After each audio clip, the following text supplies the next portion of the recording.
Game 2 of the 1992-93 NHL regular season features another Smythe Division, all Smythe Division matchup. Vancouver Canucks versus the Edmonton Oilers.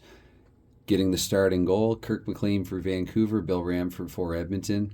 And off the opening puck drop, it is the Oilers with possession. The Oilers, who had only 60 points in 92-93 after reaching the conference finals in 91-92. So in the post Gretzky, Coffey, Messier, and so on era, this was really the first big dropping off season for the Oilers. But they have the puck here. It's Shane Corson in the opening couple of minutes. Corson, he sets up Esa Tikkanen. Tikkanen the shot, and he fans on it. Craig Simpson collects it. Oilers still with possession. Simpson unable to connect with anybody, really. And Cliff Ronning with the puck now. Ronning. That'll be broken up by the Oilers in the team defense.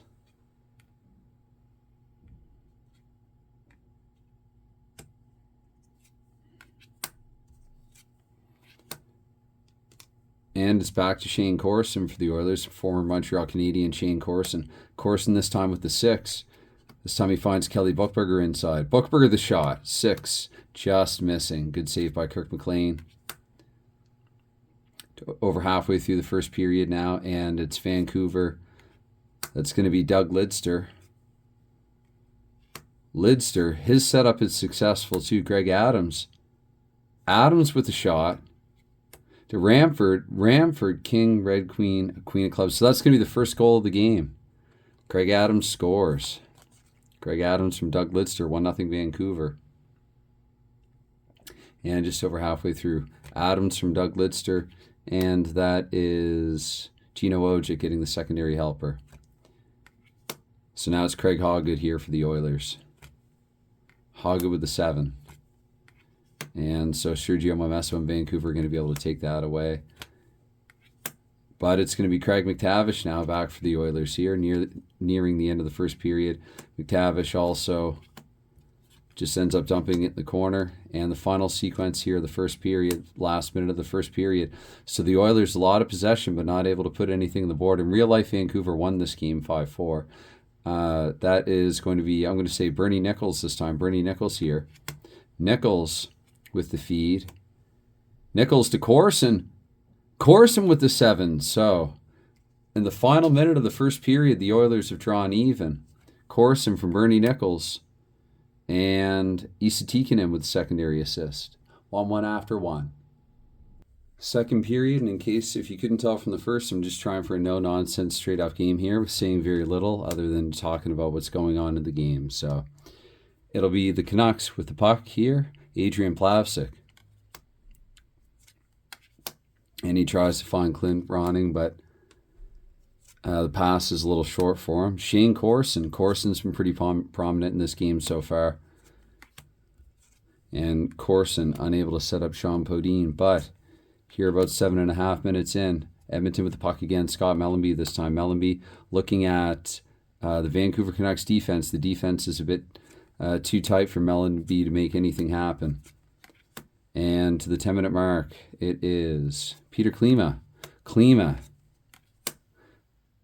he finds Corson inside looking for another goal. He scores. Corson, Shane Corson has made this 2-1. It is Shane Corson 2, Vancouver 1 right now. So Corson from Klima. And Esa Tikkanen gets another assist. Corson from Klima and Tikkanen. But the halfway point of the game, 2-1 Edmonton. And Scott Mellanby with the puck again. Mellanby, he's a little tired at the end of his shift. And Alexei Semenov I believe that's Alexei Semenov for the Canucks. Semenov for the Canucks. Semenov sets up Cliff Ronning. And Ronning doesn't get a good shot away. Okay, I'm going to have to pause and check to see if that's up to sequence 8. This could be the final sequence of the period. That was Ronning. So 4 is Jeff Smith. Smith on to Peter Klima, all alone in front. And Klima's going to make this a 2, or give Edmonton a 2-goal lead. Klima scores. 3-1 for Edmonton. Klima from Jeff Smith. and Martin Gelinas. So there's some time left in the second period. This will be the final sequence. Oilers, Brian Glenn to Zdeno Cigar. Cigar with the jack. That's going to be a save by Kirk McLean. So at the end of 2 periods, the score is 3-1 Edmonton. After 2, the Oilers up by 2. And to get things underway for period 3, Vancouver, Peter Nedved. Nedved's not looking good. And that'll just fizzle out in Edmonton's end.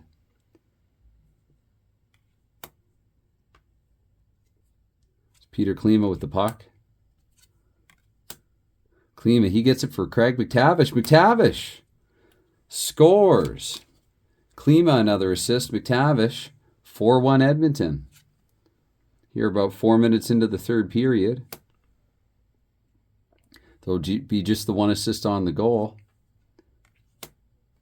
Shane Corson. Corson also tried to set up McTavish. But Cliff Ronning now has the puck for the Vancouver Canucks. Ronning gets it to Jeff Courtnall. And Vancouver's not done yet. Jeff Courtnall scores. Courtnall from Cliff Ronning. And Peter Nedved. Courtnall from Ronning and Nedved. Vancouver putting a power line out there. So it's still a 2-goal game. But the Oilers and Jeff Smith have it. Smith turns it over to the Vancouver defense. Trevor Linden. Trevor Linden, individual effort. To the net, he goes hard and he scores. Trevor Linden has brought the Canucks back to within 1. Let's see if he really did that all by himself. Jyrki Lumme getting an assist on Linden's goal. And I do play 2 extra sequences in the third period, so this got a little more interesting here in the third. Vancouver off the face-off. Let's give it to Dana Merzen. Merzen. Back to Pavel Bure. Oh, Bure needed an ace, or now I'm going to talk mechanics. Needed an ace or 7-10, and he got a 6, so Bure just missed. A collective sigh of relief here, and I think 93 it still would have been Northlands Coliseum in Edmonton, and that would have been the 7th sequence. On to sequence 8, and I will do 10 for this period. Vancouver maintaining. Plavsic, they're probably going to pull their goalie at this point, so Plavsic, let's see if it will factor in here. That's just going to go to the Oilers team defense. Momesso finds. And can you say saved by the Joker, actually? Because that, again, 2 extra sequences. And it looks like there would be 1 more sequence to be played. So this is the end of the third period here. Canucks with possession. Jyrki Lumme. Lumme inside to Craig Adams. Craig Adams, this is a tie game. It's going to overtime. Adams from Jyrki Lumme tied it up at the last minute. Could history repeat? Going into overtime. Dixon Ward with the secondary assist there. So 6-on-5. The Canucks managed to tie it at 4. And be back for OT. Actually, I got this game, the result of this game, a little confused with the last one, which was a 5-4 overtime victory for Los Angeles over Calgary. In real life, Edmonton did beat Edmonton, or Edmonton did beat Edmonton. Well, one could argue that's what's happening here. But no, in real life, Vancouver beat Edmonton 5-4, but it was Pavel Bure scoring in the third period. So 2 sequences here. I've done a lot of shuffling for 2 sequences, and playing overtime just feels weird for me, kind of gross, because I don't play overtime, but I'm going to make an exception here. I do want to see if again, it's only 2 sequences, so I'll play a 5-minute overtime here. So Adrian Plavsic here with the puck. Plavsic's going to get it to Peter Nedved, and Peter Nedved with the blackjack, so Bill Ranford will be able to make the stop.